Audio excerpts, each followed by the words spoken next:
Jumping out of my skin for the cord. Yeah, I believe it.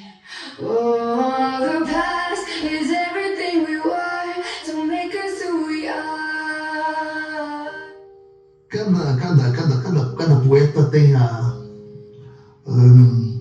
sua ideologia literária. Questões como o desequilíbrio social, a estigmatização, a exclusão, enquanto ser social, incomodam-me. E eu acho que isso interfere na minha vida literária. Ou seja, quando o sujeito poético aparece, quando estou inspirado, isto sai em forma de obra literária, de poesia. Como é que eu dou conta disto? Quando leio os meus próprios poemas, encontro esses traços. E como também na altura, como jovem escritor, havia necessidade de inovar. Eu tenho aqui os poemas, da forma como foram escritos. E num poema tem 2 poemas. Ou seja, se o escritor tem a liberdade de escrever como bem entende, a liberdade de criação, eu penso que o leitor também tem esta necessidade. Então, deixei os versos soltos para que o escritor, ou seja, o leitor, tivesse também a liberdade de ler.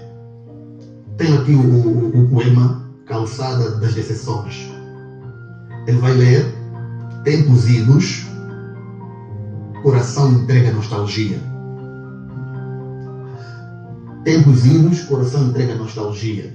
Como pode ler: tempos idos, longevidade, dos dias não saboreados. Pode chegar jorrando gotas de espinhos cinzentos, por não ter chegado a ser na calçada das exceções, por não ter alcançado a coroa. Então essa liberdade que o leitor tem de brincar com as palavras e, dentro de um poema já escrito, conseguir fazer outro poema através da leitura.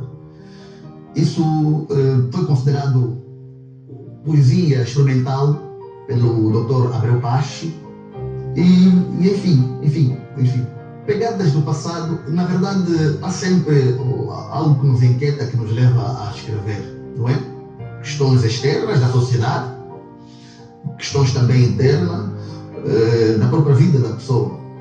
Eu penso pelo facto de ter perdido a mãe muito cedo, não é? E depois crescer como uma criança solitária, isso fez com que eu entrasse no mundo da literatura. Então, a pegada do passado vai resumir naturalmente todo um passado de uma criança solitária, porque perdeu a mãe, e também, pronto, uma criança com características próprias, que socorreu-se da literatura e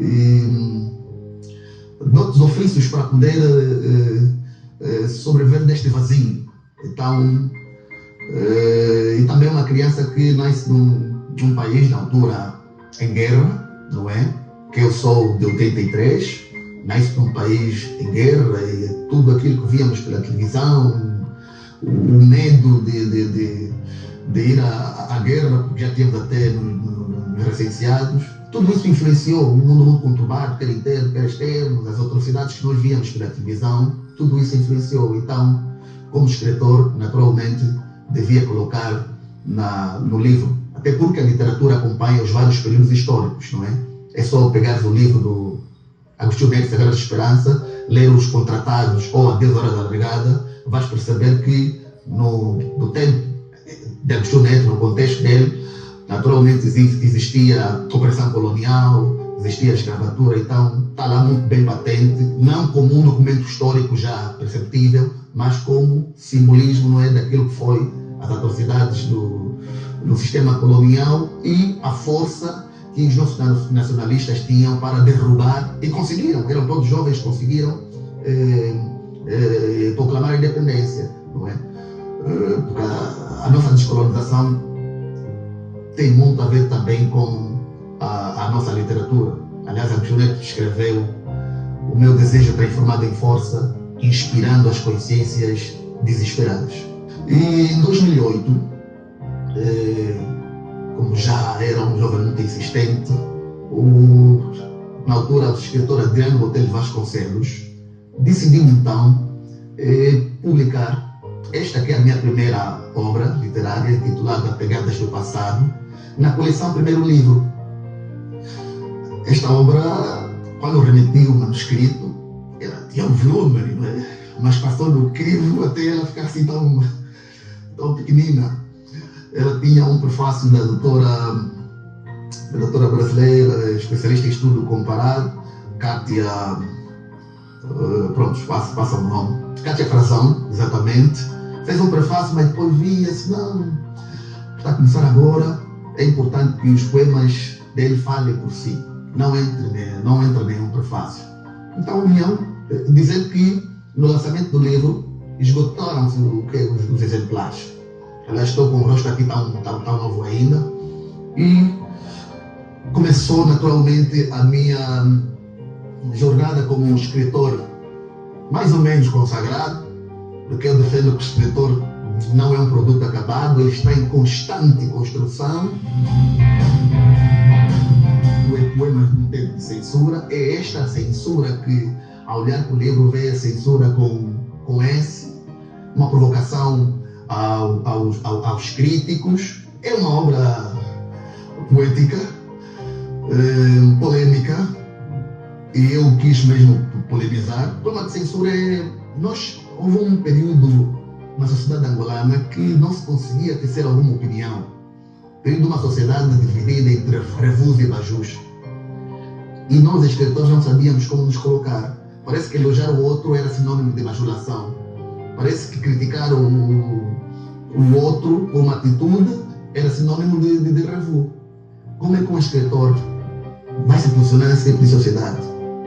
É uma sociedade que, para aqueles que não gostavam muito de debater, de entrar em polêmica, não tinham espaço, ficavam resguardados no silêncio. Então esta sociedade fez com que eu produzisse. Obviamente que, enquanto escritor, fiquei no meu silêncio. Neste silêncio andei a observá-la e a produzir estes poemas. Na verdade são mesmo poemas de censura. Poema é poema, portanto, num poema não encontra apenas uma temática, após encontrar várias temáticas, e porque também foi um período em que eu entro para a disputa eleitoral da Brigada Jovem de Literatura de Angola. Nós tínhamos uma instituição existente, mas monótona, sem trabalho, de dimensão nacional, mas não funcional, e que não respeitava o seu estatuto. Na altura, o Estatuto da Brigada Jovem de Literatura dizia que devia ser de 2 em 2 anos o processo de renovação de mandato, mas eu desde que entrei, tanto há 20 anos que estava na Brigada Jovem de Literatura de Angola, não havia nada disto. Então, em 2019, um grupo de jovens membros decidiram fazer alguma pressão e, na União dos Estudantes Angolanos, no dia 15 de agosto de 2019, decidiu-se, transformar a Brigada Jovem de Literatura de Angola numa comissão de gestão de 10 pessoas. Eu fui indicado para estar e ficamos todos naquele processo de organização. Depois da organização, lancei a minha candidatura, mas depois houve alguma interferência, já não vai haver mais assembleia, mas eu já tinha remetido a minha candidatura, tudo estava formado e avançamos.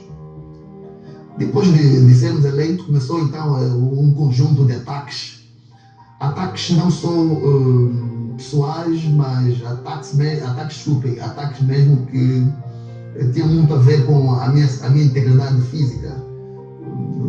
Comportamentos não muito dignos. Tudo isso, naturalmente, enquanto escritor, interferiu, e eu, naturalmente, escrevi alguns poemas neste livro a retratar este comportamento que muitas vezes acontece no seio das instituições filantrópicas.